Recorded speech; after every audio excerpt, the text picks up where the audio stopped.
kasi wala yung kapatid ko. Lahat umiikot.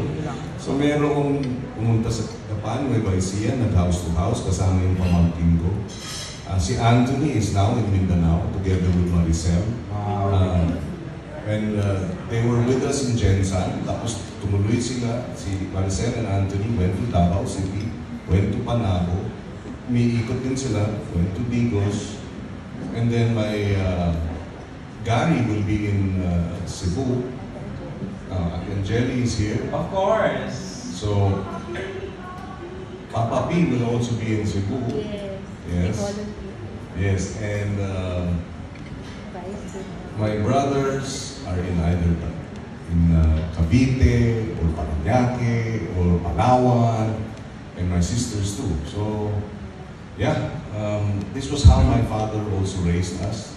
That pamilya dapat nagtutulungan, will be with each other, fighting for each other, helping one another. And that's why, yes.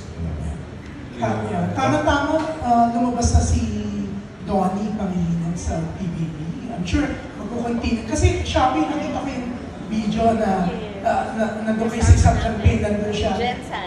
Binibiro-biro mo pa siya kay Bel Mariano. Si Bel ba, sasama ba?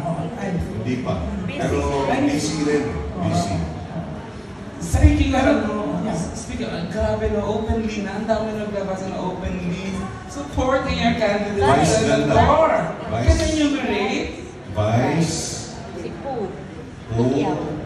Okwang, Pinky Amador, Jed Madela, Rita Avila, Isa Calzado, Darren Espanto, Enchong Lee, Roby Domingo, Jonah, Parokya ni Edgar, River Maya, Ben and Ben also. They will be having a podcast on the 5th, May 5, today. Is it today? Yes, May 5 today. Julie, when is Ben and Ben? Today? Tonight? Yeah, they interviewed me. So, I thank them because hindi rin biro. Maraming natatakot because baka daw mabash, baka daw matroll. But I thank them for their courage. Ogie and Regine. Sino pa ba kami naman nila? Wow! Ann Curtis. Janine Gutierrez. Maha Salvador. Between Escalante. Nadine Illustre also. And we expect more in the coming 5 days pa siguro open meeting about And you. Hindi biro. Pero sabi ko nga, nagpapasalamat ako na sila'y matapang dahil yun ang gustong gawin ng troll sa atin. Matakot, manahimik, para sila ang mangingibabaw. Kaya sabi ko nga, ako, 6 na taon akong tinroll, pati pamilya ko. Pero lagi ko naiisip, kung ako ang matatakot, paano na yung ordinaryong tao na walang boses? Kung ako ay mananahimik, paano na yung mga talagang walang boses? And I keep telling myself this, I have to be strong for those who are weak. I have to speak for those who have no voice.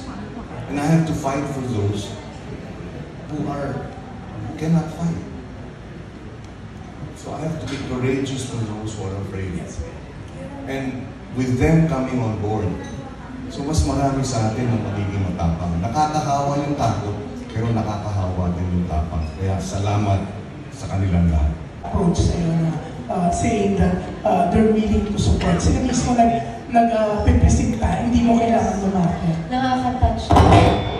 Kasi never ako lumalapit sa mga kaibigan sa showbiz. Never. Never talaga kahit makamag-anak ko.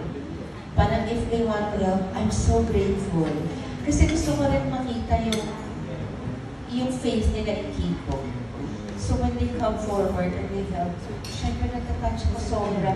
Lalo itong laban na ito, parang ito yung pinaka-challenging sa amin since tumakbo siya, since he started running.